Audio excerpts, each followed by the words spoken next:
My father demanded I give my house to my pregnant stepsister, but when they changed my locks while I was at work, I called the police and exposed them all.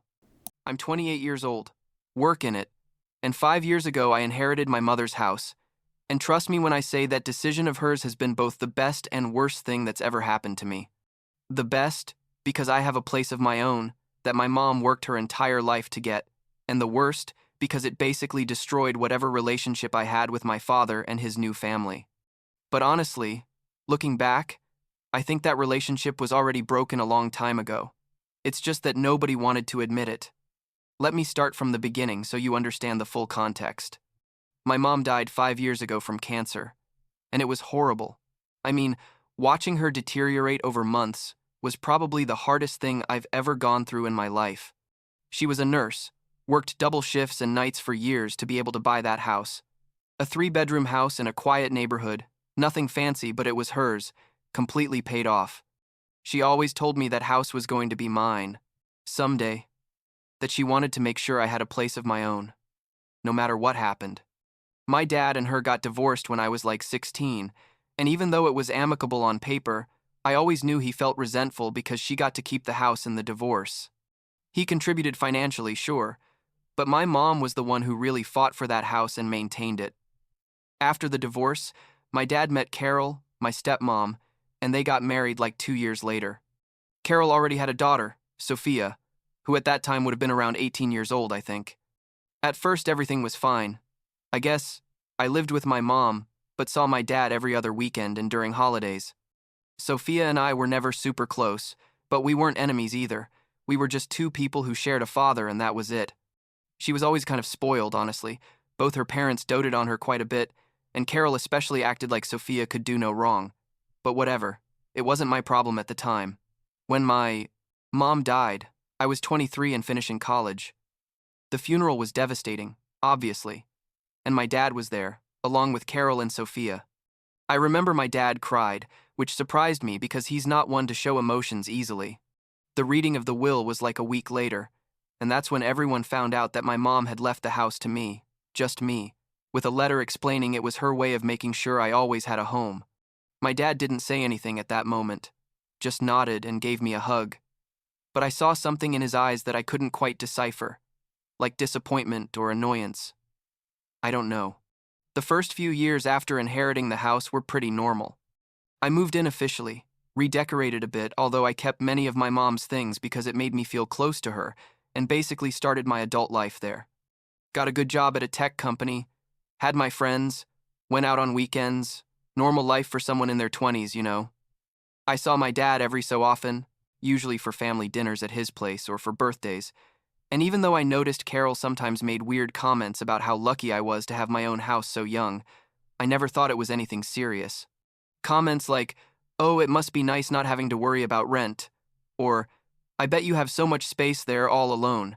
Things like that made me uncomfortable, but that I ignored because, well, technically she was right. Fast forward to like a year and a half ago. Sophia, who by then was 25, got pregnant by her boyfriend Kevin. At first, everyone was excited. Carol was going crazy buying baby stuff, and my dad talked about being a grandfather. But after a few months, Kevin disappeared. He just left, blocked Sophia on everything, and basically abandoned all responsibility. It was horrible for her, I'm not gonna lie, and I felt some empathy at first because nobody deserves that, especially when pregnant. Carol was furious. My dad was trying to track Kevin down to make him legally responsible, and Sophia was devastated, crying all the time and posting dramatic stuff on social media about useless men and whatnot. The thing is, after that, the whole family's behavior toward me started to change. I started getting more calls from my dad asking how I was doing, if I needed anything, if the house wasn't too big for me alone, things that sounded like parental concern but had a weird tone to them. Carol also started inviting me over for dinner more often, and Sophia, who almost never talked to me directly, was suddenly being super nice to me, asking about my work and my life. I should have seen it coming, honestly, but I was busy with work and didn't pay much attention to the signs. Everything exploded like a year ago. My dad called me on a Sunday and said he needed to talk to me urgently, to come to his house. When I got there, All three of them were there. My dad, Carol, and Sophia, who was already like 7 months pregnant. They looked serious, like formal family, meeting type, and I sat down in the living room with that feeling in my stomach that something bad was coming. My dad started with a long speech about family and responsibility and how we all need to support each other, and I just nodded without really understanding where this was going. Then Carol interrupted and got straight to the point. She said, "Austin, we know you have that big house just for yourself. And Sophia is going to have a baby and needs a stable space, so we thought it would be perfect if you gave her the house." I sat there processing what I had just heard. Give her the house? My mother's house? The house she worked her entire life to give me? I thought they were joking, but their faces were completely serious. I said no, obviously. Tried to stay calm and explained that house was my home, my inheritance from my mom, and that I wasn't going to hand it over. Sophia immediately started crying, saying I was selfish, that I had all the space in the world and she was going to have a baby and needed help. Carol took her side, saying it was the least I could do as a brother, that Sophia was going through a difficult time, and I had the resources to help. My dad, and this is what hurt the most, just sat there and nodded, telling me I should seriously consider it, that it was the right thing to do. I was somewhere between disbelief and furious. I told them Sophia wasn't my responsibility, that I understood she was in a tough situation, but that didn't mean I had to give up my house.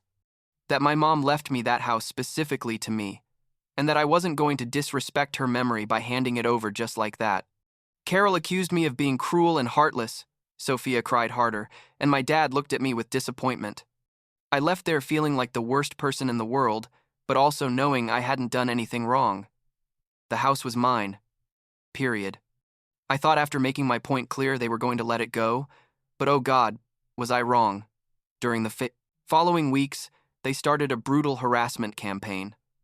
Carol called me every other day, crying about how hard it was for Sophia.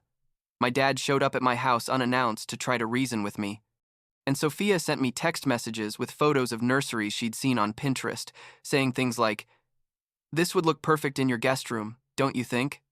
They started showing up at my house with boxes of baby stuff, saying they were just storing them temporarily until Sophia moved in, as if it was already decided. I literally had to block them from entering and return the boxes. The last straw was when my dad showed up on a Saturday morning with a real estate agent. A goddamn real estate agent. They woke me up banging on the door, and when I opened it, there they were. My dad with a nervous smile, and this woman with a portfolio, saying she was there to help me find a more appropriate apartment for a single guy. I was in my pajamas, had a cup of coffee in my hand, and just couldn't believe what was happening. I told the agent there was a misunderstanding, that my house wasn't for sale, and I hadn't requested her services. She looked confused and glanced at my dad, who started stammering something about exploring options. I told them both to fuck off. Literally, those were my words, and closed the door in their faces. After that, I decided to take more serious measures. I installed security cameras all over the property, the ones that connect to your phone and alert you when they detect motion. I also changed the locks and made sure nobody else had keys. I sent a message to all three of them saying if they showed up uninvited again, I was going to call the police, and that my decision was final and non-negotiable. I thought that would be enough, but like a week later, I got an alert from my cameras while I was at work. It was mid-afternoon on a Tuesday, and the cameras showed me my dad, Carol, and some guy with tools entering my property. My heart started racing when I saw they were doing something to the front door, and then they went inside my house. They went inside my fucking house. I bolted from work, drove like crazy, breaking every speed limit, and when I got there, I found they had changed my locks. I couldn't get into my own house. I banged on the door like a maniac, and my dad opened. With that face you make when you know you did something wrong but you still try to justify it. I asked him what the hell they were doing, and he said, completely calmly, that they were taking necessary measures for the transition, that Sophia was moving in 2 weeks and they needed to start preparing the space. The transition. As if I had already agreed to hand over my house. I was so furious. My hands were literally shaking. I told them they had exactly 5 minutes to give me back my keys and leave my property, or I was going to call the police and press charges for trespassing. Carol started with her drama saying, I was a monster, that I was destroying the family, but I already had my phone in hand dialing. My dad finally realized I was serious and gave me the new keys, and they left the house, but not before Carol yelled at me that I was going to regret it, that I was abandoning my family when they needed me most. I watched them leave from the window and collapsed on the couch, feeling completely emotionally exhausted. I couldn't believe my own father had done something like that. I told him the whole situation, and he reviewed my mom's will and all the house documents. He told me I was legally completely protected, that the house was mine without any doubt, and that my family had no rights to it whatsoever. But then he told me something that made my blood run cold. He told me my dad had been in his office months before, consulting about the possibility of contesting my mom's will, that he had asked if there was any way to nullify the inheritance or force a sale of the property. The lawyer had. I told him there was no legal way to do it, because the will was perfectly drafted, and I was the only designated heir. But the fact that my dad had even tried, that destroyed me. All this time he had been planning to take away the house, probably since the moment Sophia got pregnant. I confronted my dad over the phone because I didn't want to see him in person. I asked him directly about the visit to the lawyer, and there was a long silence on the other end. He finally admitted yes, that he had explored legal options because he felt it wasn't fair that I had all that house while Sophia was going to be a single mother without a stable place. I tried to explain to him that house wasn't just property, it was my mom's legacy, her way of taking care of me even after death. But he just kept saying I didn't understand what it was like to be a parent, that someday when I had kids I'd understand. I told him our relationship was over, that I didn't want to see him or talk to him again, and hung up. After that, I hired a professional locksmith to install high-security locks, upgraded my entire security system with additional cameras and alarms, and basically turned my house into a fortress. I also gave clear instructions to my lawyer to keep all documents updated and help me if there was any legal attempt to take the property. I spent weeks feeling paranoid, checking the cameras every 2 hours from my phone, making sure nobody was lurking around. My friends told me I was overreacting, but they didn't understand. These people had proven they were capable of breaking into my house and changing the locks. What else could they do? During the next few months, there was total silence from them, which was almost more unsettling than the harassment. Sophia gave birth at some point. I found out from a Facebook post I saw before blocking them all. A boy. Carol posted like 1,000 photos of the baby, with dramatic captions about blessings in difficult times and family sticking together, against everything. I couldn't help feeling a pang of something. I don't know if it was guilt or sadness, but I swallowed it because I knew what I was doing was right. Sophia also started posting vague stuff on social media about selfish people who abandon their family, about having to raise a baby alone because certain people only think about themselves. Things like that clearly directed at me. My friends who still had her added sent me screenshots, and even though I tried not to let it affect me, it did bother me that she was painting me as the villain of the story. I thought they had finally gotten over it and were going to move on with their lives, but oh, surprise, like 4 months after the baby was born, I got a message from my dad. It said he wanted to talk, that it had been enough time, that family was important and we needed to resolve this. Something in me, probably the part that still missed having a father, considered responding. But then I remembered everything. The lies, the attempt to take my house, changing my locks, and I didn't respond. 2 days later, they showed up at my door. All 3 of them, with the baby. I saw them on the cameras before they knocked, and my first instinct was to call the police immediately, but I stopped myself. I decided to open the door, stay in the door frame without letting them in, and listen to what they had to say. My dad started with a prepared speech about second chances and forgiveness. Carol had the baby in her arms and kept trying to get me to look at him, saying things like, "Look how beautiful he is. Don't you want to meet your nephew?" Sophia looked tired, had those dark circles that new mothers have, and looked at me with a mixture of pleading and resentment. They said they just wanted one last chance, that if I really wasn't going to give them the house, at least I could help them financially or let them stay temporarily while they found something.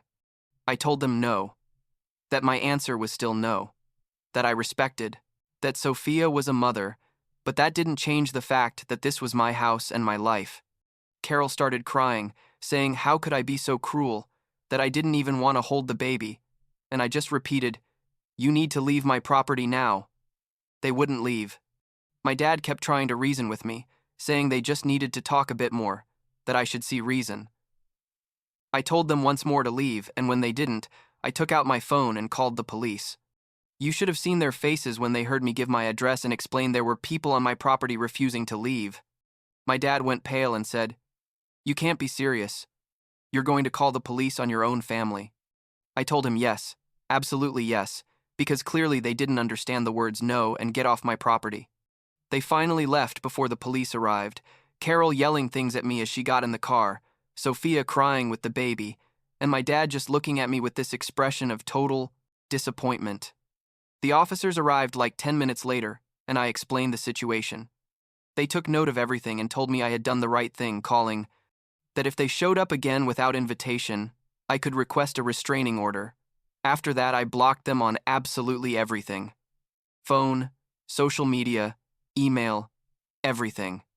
I asked my friends to please not pass me information about them because I needed peace of mind. The first few days were weird. I felt relieved but also incredibly sad and lonely. This was my family.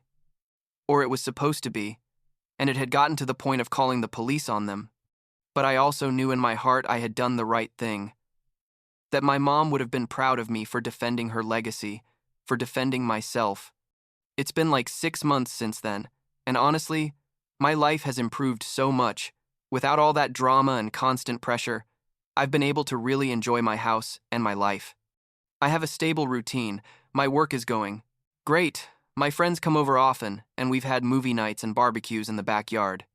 Last month I even had a kind of housewarming party, even though the house has technically been mine for 5 years, but it was my way of celebrating that it's finally completely mine without threats. My friends brought plants and decorations, and we spent all night eating pizza and playing board games, and it was perfect. One of them, my best friend since college, gave me a hug that night and told me, "I'm proud of you for standing your ground." I know it wasn't easy. Sometimes, usually at night when everything is quiet, I think about my dad and how things could have been different.